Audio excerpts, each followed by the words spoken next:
Hi, Paddy O'Brien dropping by, and I'm so delighted that you're listening to the best of country music with Seamus Long on Irish Country Music Radio.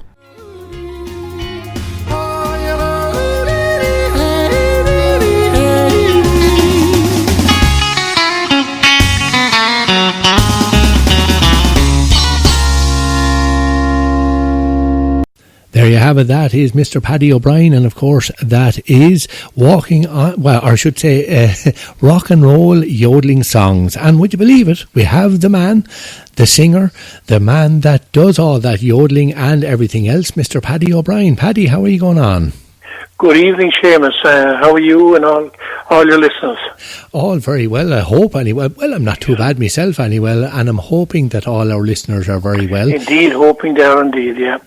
And well, I tell you, there was someone actually said to me only a little while back. They said that there's no one sings a song like Paddy O'Brien. You have your own distinctive sound. You have your own, like it's you know straight away a Paddy O'Brien song when Paddy comes on. You know that song and you know who the singer is straight away. There's no chance of mixing you up with anyone else. And well, you know, I suppose, Seamus, it's important to have kind of an identity, I suppose. And down through the years since I started recording, you know, and back in 1981 was my first album, and that was done on cassette, and a cassette called Easy Listening. And the following 2 years, recorded 2 further cassettes. The CDs were a long way off then, Seamus, you know. But the further 2 cassettes were, the first one was Easy Listening, and then Memories and Favourites. And, you know, I suppose all the way through, I tried to choose songs that weren't kind of overdone, number one. And number two, I suppose, when you go into a recording studio, you try to give a song an arrangement, either musically or in the way the song is broken up, singing-wise or whatever, to give it an identity that's more associated with the person that records it. And, you know, I've continued on that line down through the years. I would have recorded songs kind of that most other people wouldn't have in a sense. And, you know, even songs that I would have covered from the likes of Johnny McAvoy, and that they'd be album tracks rather than songs. Now, I would never have recorded a song that Johnny would have had out as a single, that he would have pushed as a single. I would have charted a song or something like that. But songs that he would have included on his albums, yes, I would love to delve in there all the time and choose a number of songs and record them, and which I did. And same with other singers, again, songs that I would have covered. I would have done, you know, some great songs that they would have written or indeed recorded, and I would have put my own little mark on it, I suppose. Yeah, because would you believe there's a great listener of ours, well actually there's a couple of listeners there, Lev and Gloria Jackman over there in New Brunswick, and Lev was actually chatting to me earlier on, and he was complimenting your version of Marion's Rose, and he said there's no one has done it to the same, you know, to the same standard as yourself. And like you, that of course you took that song and made it your own to a certain degree too. If you wouldn't mind giving me a little bit on the history of that, because well, you know, I heard the song and I loved the story. I didn't particularly like the original style of the song because I felt, I suppose, you know, for the audiences that I was singing to or that liked what I was doing, it may not exactly be suitable in the original version. So we went into the studio and tossed around a few different ideas and, you know, broke up the verses a little bit kind of, and whatever way we did it, we said with the breaks and the stops and the starts and so on. And it just gave us, I suppose, a different identity.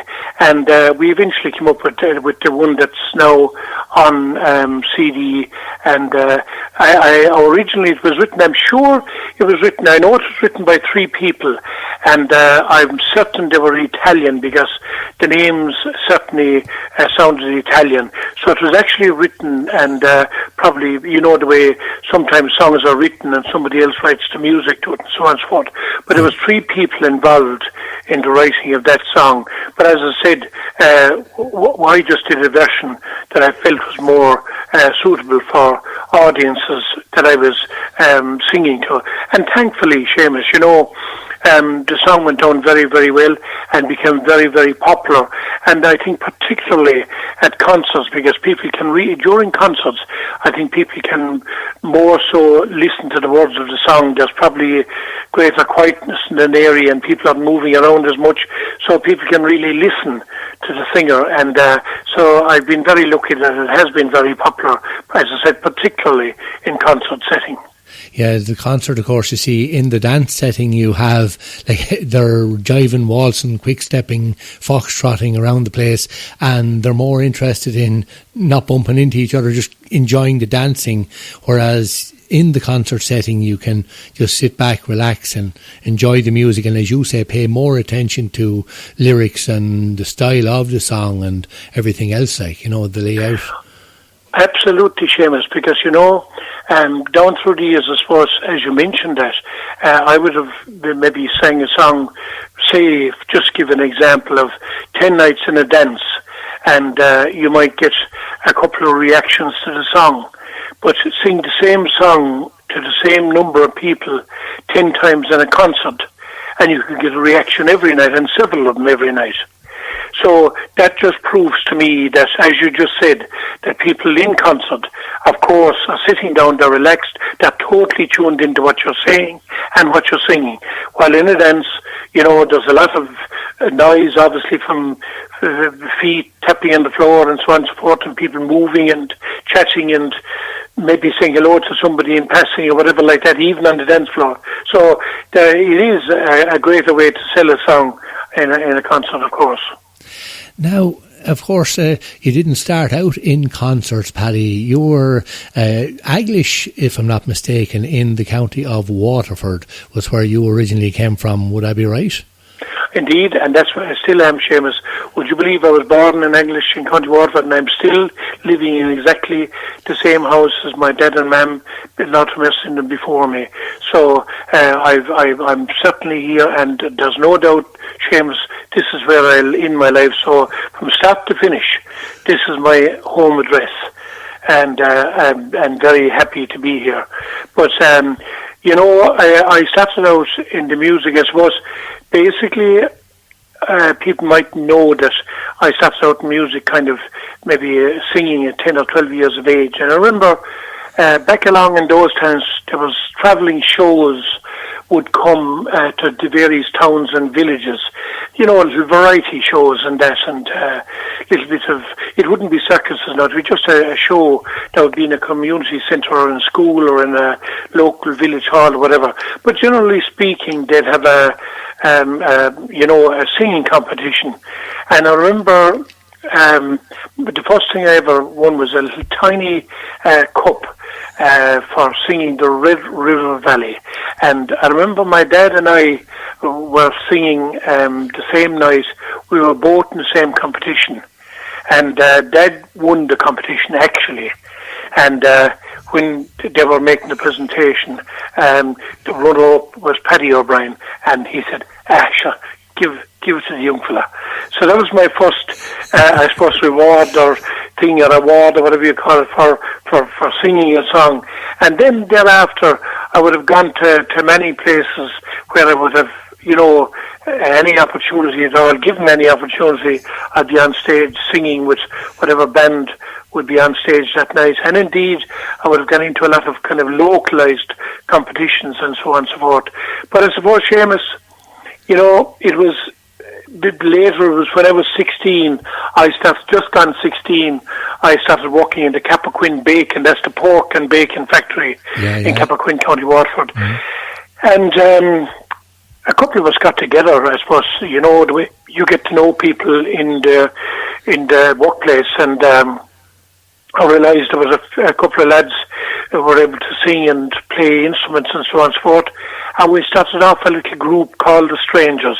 We called ourselves the Strangers simply because I suppose we felt There were certainly at that stage strangers to the music business. So we started off and we played all kind of, around the local scene, and that went on for so many years until the change came, and I recorded. And of course, when I recorded, local radio was strong back then. It was strong and stronger, of course, now, but it was strong then because it was just really starting out. And I suppose it was the pirate radio stations were up and running in those days. But my God, did they help live music in a huge way, the same as the local radio is doing today. Local radio, without local radio, Seamus, I guarantee you there wouldn't be a fraction of the music, people on the road making a living from music. So local radio played an enormous role in the success of music, let it be country or Irish, whatever it might be. They played an enormous part in that.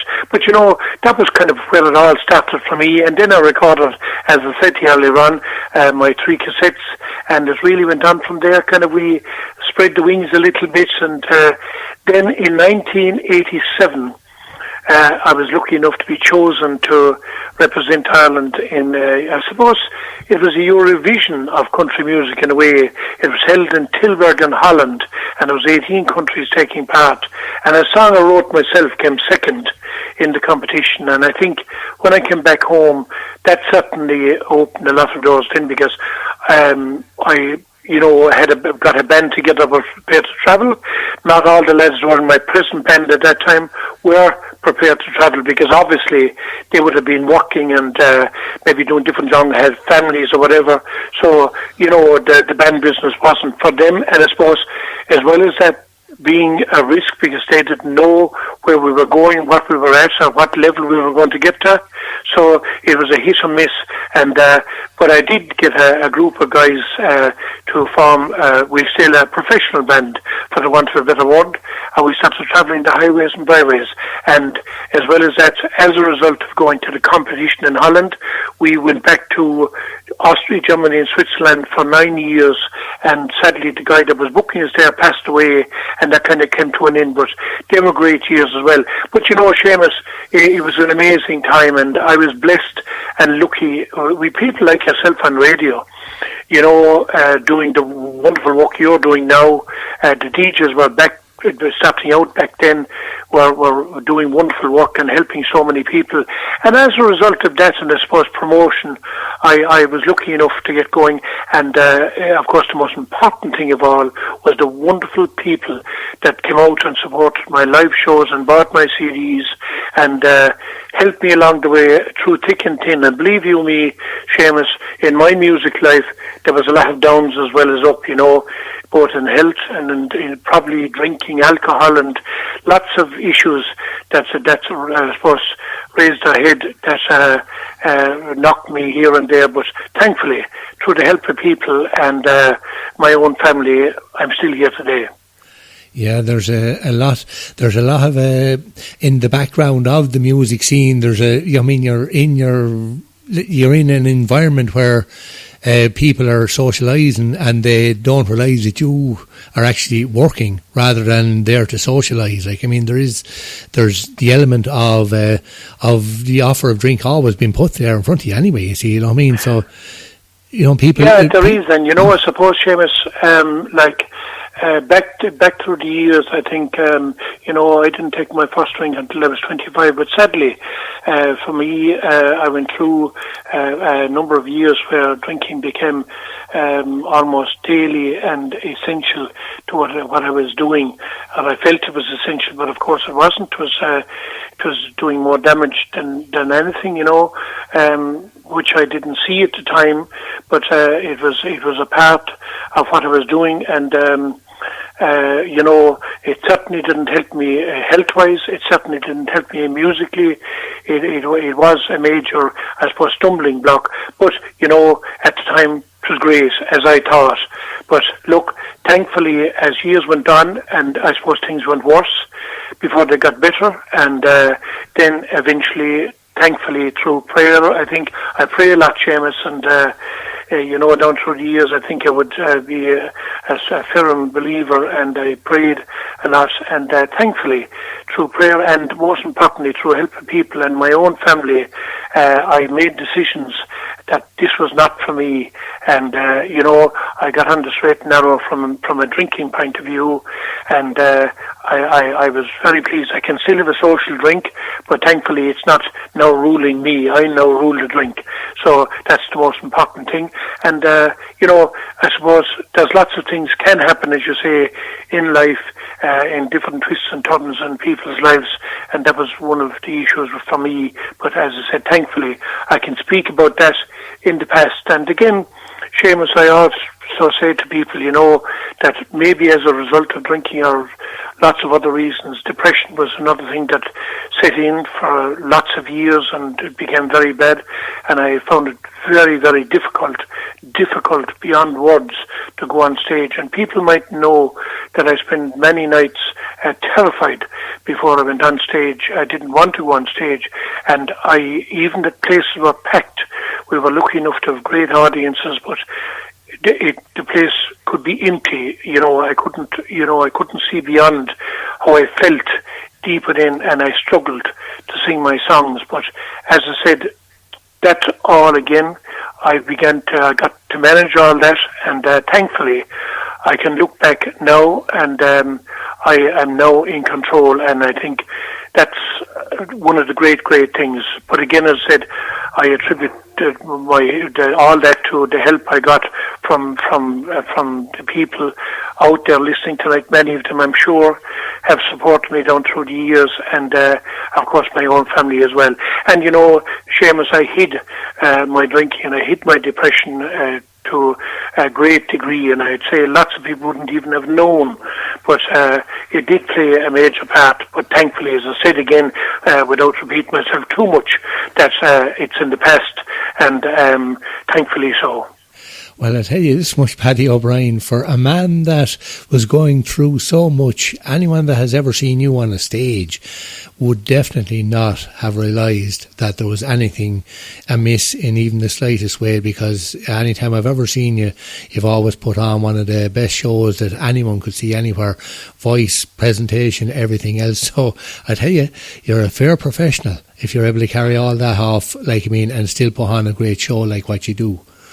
And well, again, Seamus, look, I'm just me. I'm on stage. I'm not the important person in the venue. The important people are the people that come to support us, because they can manage without Paddy O'Brien, but Paddy O'Brien can't manage without them. So, I as I said, when I did get onto the stage, thankfully, I really worked hard. I worked hard, even many nights I found it difficult to smile. I'd be honest, I felt more like crying than laughing or smiling. But I'd give the people a thumbs up, and I would chat away to people at the end of the night as best I could, and then I'd go back to the darkest place that you could possibly imagine. That went on for a lot of years, but as I said, thankfully, and thank God, and thank people, and and probably my own strength of mind and my prayer and everything played a part in me coming out the other end. Well, fair play to you, and you definitely did come out on the other end anyway. But thankfully, yeah. Well, and as you say, the old bit of prayer never does any harm anywhere, So no, indeed. Like they say, you've got to stand for something, or you'll fall for anything. So I suppose, Seamus, I've been lucky again with the type of song. I've always sang songs that I felt. I could feel something in the song that meant something to me, and I always, not so much all the album tracks. The album tracks would be different but the songs I pushed, we'll say, forward for singles, always, more often than not, told a story. And again, I suppose to a certain extent, a lot of my songs are more suitable for concert than they are for dancing. However, a number of my songs, thankfully, like songs like Out to California, Never Grow Old, Keep on the Sunny Side. Those songs were very popular on radio as well. But as I said, maybe for dancing, certainly songs like Marion Rose wouldn't be the greatest dancing song, but certainly a great concert song. But I recorded songs that I felt. I always had to feel something for the song, and I always had to consider the people that were listening to the song. I felt, it wasn't just for me. I wasn't recording for me, because generally speaking, when I went into a recording studio and finished recording, I might listen to the songs again once or twice, and then only after that, the ones I would want to do live in the shows. Other than that, I could do maybe 16 tracks for an album, and when they're finished, I might never again literally hear probably maybe 13 or 14 of them. I'd be just singing 2 of those albums on the show, and I've recorded over 30 albums, Seamus, so I'd be singing different songs from different albums. So the most really I'd be doing is kind of 1 or 2 or 3 songs at most, certainly, from any album. So from that point of view, as I said, I had to make sure that most of the songs I recorded, that other people were going to be listening to them when they were bought or whatever, and they would like to have a good mix of songs on the album. And I always endeavoured to have a good mix of song that I felt that the people who supported me would like. I know it wasn't always correct. I know it was always hit and miss, but I certainly would have worked hard to try to get it as good as I could. Now, you'd be very well known, Paddy, for the yodel the yodel element of your singing as well. Was that something you worked on, or was it just that you always found that you sang that way? No, not really. Seamus, I suppose. Again, when I was growing up here in Eglish, I worked for local farmers, and I remember I was, there was one particular farmer was kind of up from it was kind of a valley, we'll say, the farmers on the valley, and I had a little tiny radio that it was crackling most of the time with no reception, but into the nights, in the early nights when it would get dark, for some reason, people in the know, I suppose, would know why reception was better then, but not me at the time, but I know that I could hear country music coming across the airwaves, and a guy called Pat Campbell, who I think was on the BBC at the time, featured people like Slim Whitman and Matty Robbins. And Matty Robbins particularly became, I suppose, one of my favourite singers, definitely, if not the favourite. And then also Slim Whitman. And Slim Whitman, because of the yodel. And Seamus, on that farm, I suppose, if you did it today, I don't know, we'd be in jail or something, but I would take the lid off a big barrel. It was kind of like a tank. Yeah. And a diesel tank. And when you tap a tank that's half empty, it creates kind of an echo. Yeah. But I would sing into the tank, and it created this lovely echo. And I would lilt, and I would try to yodel, and I started off going yodel, and eventually it began to get better and better. And I worked it like that. And then I recorded, when I did record, I recorded 1 or 2 songs that were yodel. And I suppose it became kind of a part of my show that people expected me to do a yodeling song. Certainly, Seamus, I wouldn't be the best yodeler by any means. There are people out there who can really yodel and who are amazing. But I got away with it, and I wouldn't be doing it, too much. But I would just do it as I suppose you could say, a novelty. But it did become part of my show, and it was expected as part of my show. Yeah, I have this vision in mind now of Paddy O'Brien as a young fella sitting on top of a half-empty diesel tank and he yodeling away into it. And take the lid off, yeah. And for the fumes, my God, it's a wonder I lived through it. But anyway, obviously I wouldn't be right down over, but if you sang just in proximity to the open lid, it used to give this echo. Now it doesn't nowadays because all the tanks are plastic now, but in those days it was the big steel tanks, and it was a different type of a tank as well. But I'd get up in the blocks that were next to it and sing away, and I could do that, Seamus.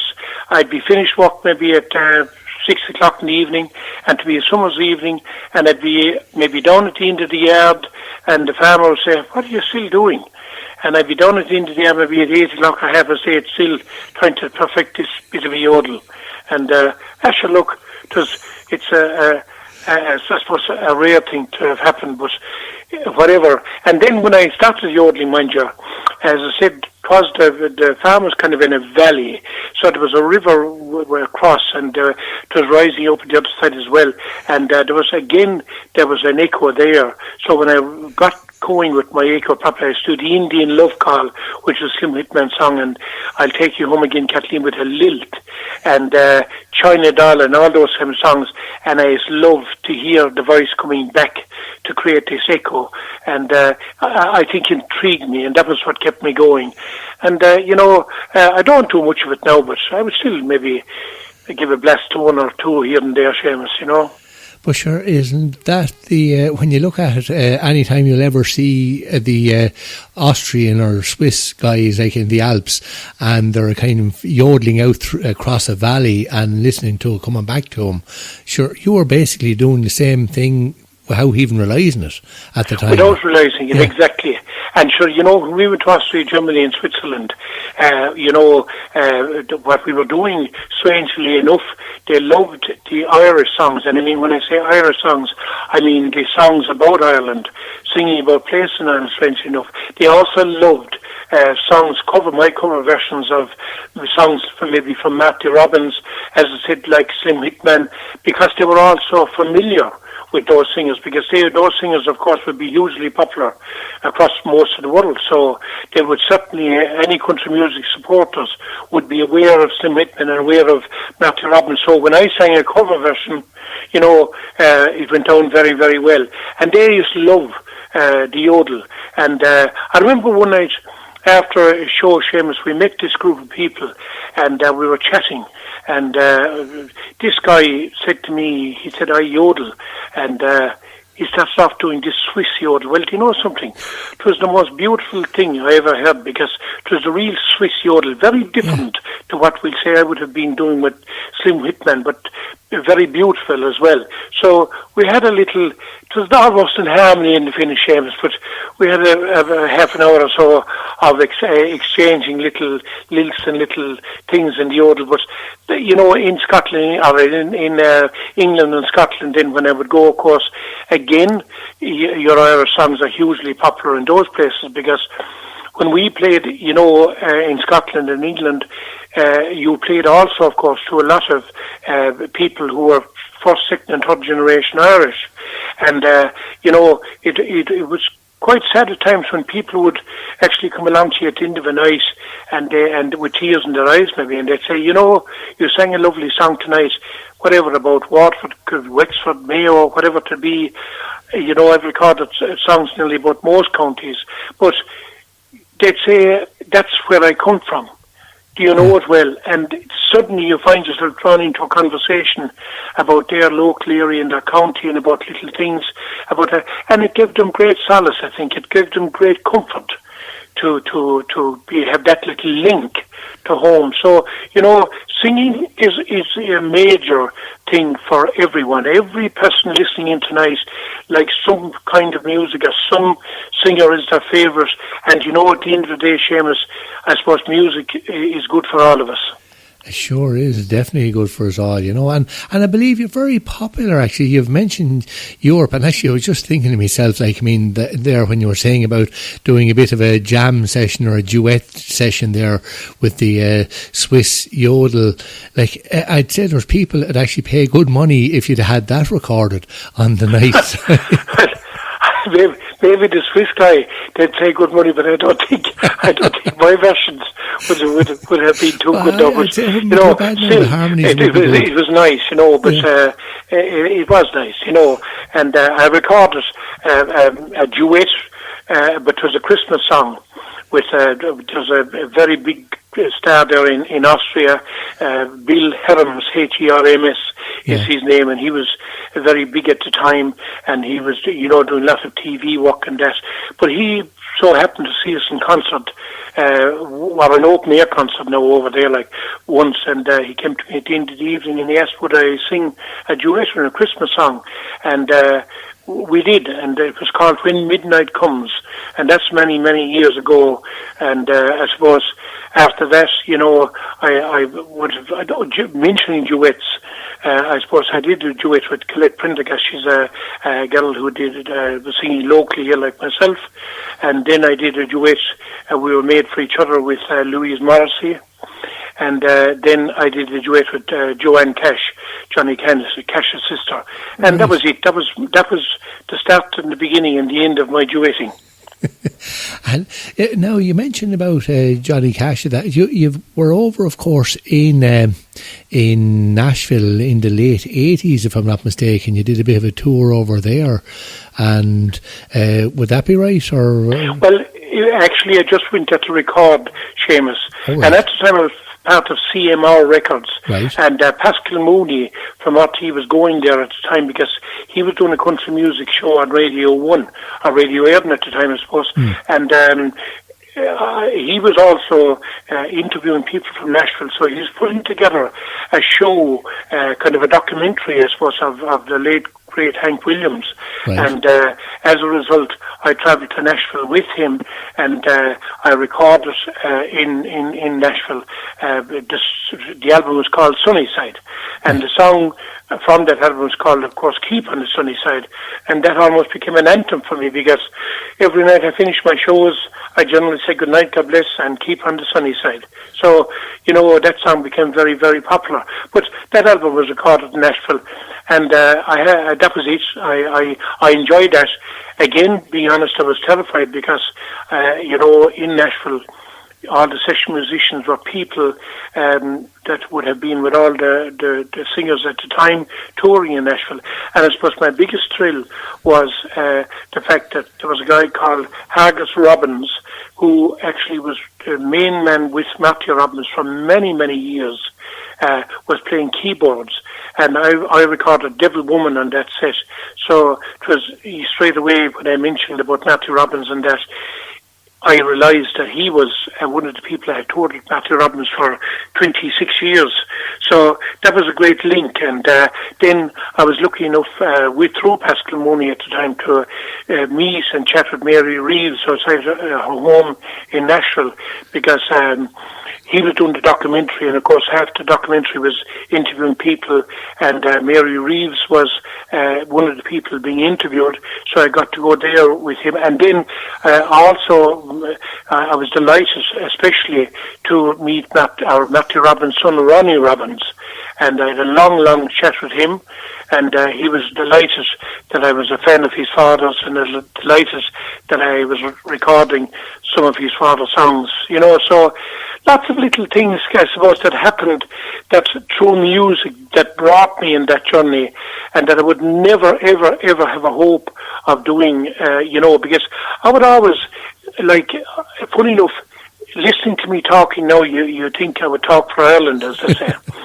But there was a time, Seamus, when I started off my local band here in Waterford, I spent the first, from 1970, the first time I spoke on a stage was 1982. What? That was the very first time I spoke on stage, all singing. There was another guy playing guitar, Bernie O'Shea, and Bernie did all the announcing and all the talking and everything, the introduction to the songs and so forth. I never did any talking. And in 1982, then I started to introduce my own songs and started doing my own thing and so on and so forth. And they say they couldn't get me to talk then, and now they can't stop me. Yeah, for sure. It happens to us all. I had the same said about myself years ago, but I think we've shown them that we can string a word or two together now, Paddy, I think. Yeah, indeed. Sure, look, we do our best, Seamus. We do, definitely. And of course, you're huge, I believe, are very popular down under as well, around Australia, New Zealand and that sort of area. Have you ever actually travelled down that way, Paddy? not travel down there, but again, you mentioned Marion's Rose earlier on, and Marion's Rose was requested by whatever local government agency at the time of when the 100-year centenary of some war they had, because of course Marion's Rose tells the story of a soldier going to war and leaving his sweetheart behind and that, and making a promise. So they were very interesting song to play at their meetings or whatever like that.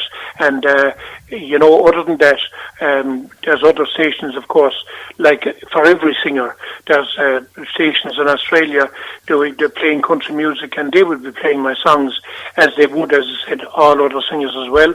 In New Zealand the same way, there's a lot of stations there playing country music, so you would get your music to them and they'd be playing it. So that happens in most countries actually, all around Europe, as well as Australia and New Zealand and in America as well. People, would be playing the music more on local radio. Of course, there's a local radio network in every country, I suppose, Seamus. Yeah. And it's most of those people who are the heart and soul of keeping country music and music generally going. So I would distribute my albums to every station that I could around the world. And of course, obviously, it's been played here and there, but also there's a lot of stations that probably don't include it. But at least you send it out in the hope of being included in as many stations as possible. And that's what I've been doing since really, I think, the late 80s. I think that stopped it. And as stations either came on stream or whatever like that, you'd add them onto the list, and each new recording you distribute to that station or to the DJs on that station that will be playing country. Well, I'll tell you, Paddy, I could talk away to you all night, and you could talk away to me as well. Unfortunately, we actually have to. Joe Harrington is going to be coming up shortly, so I'll tell you, there's a load of different listeners have actually sent in a quick hello to you, Paddy, and if you wouldn't mind just saying a quick hello back to them. Margaret Cleary said to make sure and say hello to you. Hello, Paddy. Hello, sorry, Seamus. Sorry, yeah. Hi, I missed you there. Yeah, I was just saying there that Margaret Cleary said to say hello to you. Hello, Margaret. Thanks a million, Margaret. Thanks ever so much. And Suzanne Rowe and young Jack O'Brien are listening in as well. Oh, fair play to Suzanne. Suzanne, a great girl, and has recorded some great stuff herself as well. And every good luck, Suzanne. And who was the second person? Young Jack O'Brien, little Jack. Jack is supposed to be in bed. Thanks a million, Jack, and every good luck to you. Thanks a million. And of course, we have Marie Byrnes listening in there in Wexford, in the county of. Marie, thank you so much. Thanks.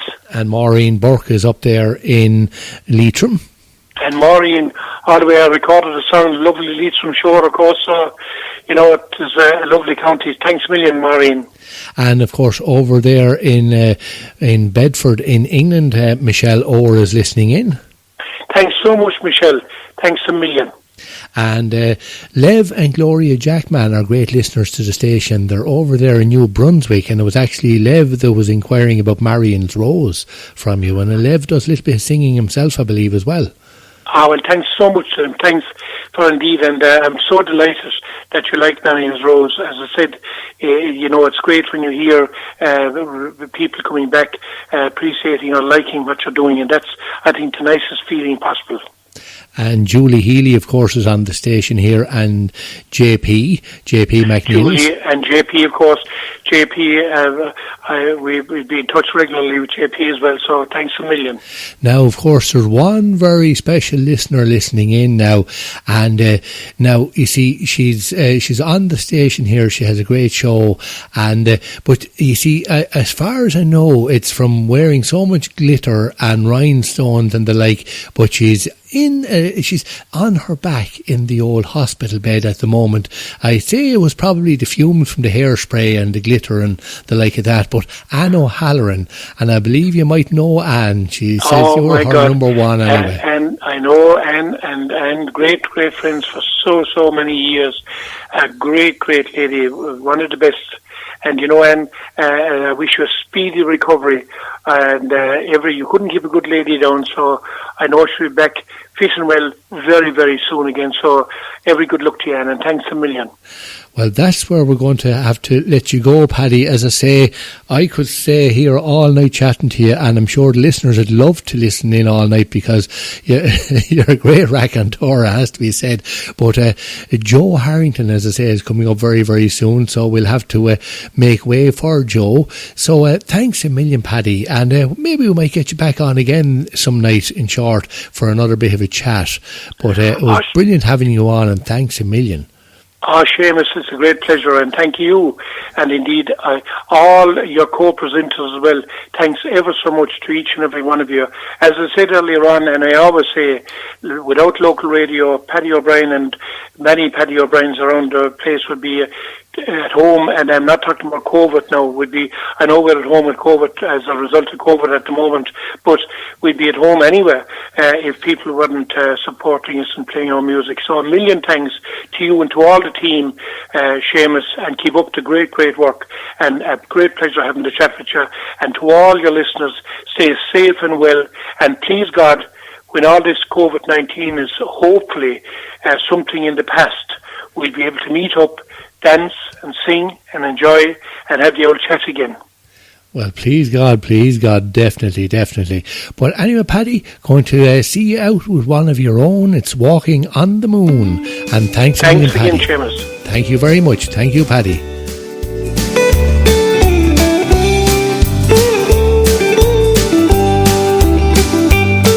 The lights of the town were just shutting down. Bringing you the best in country and Irish music. This is your station, irishcountrymusicradio.com.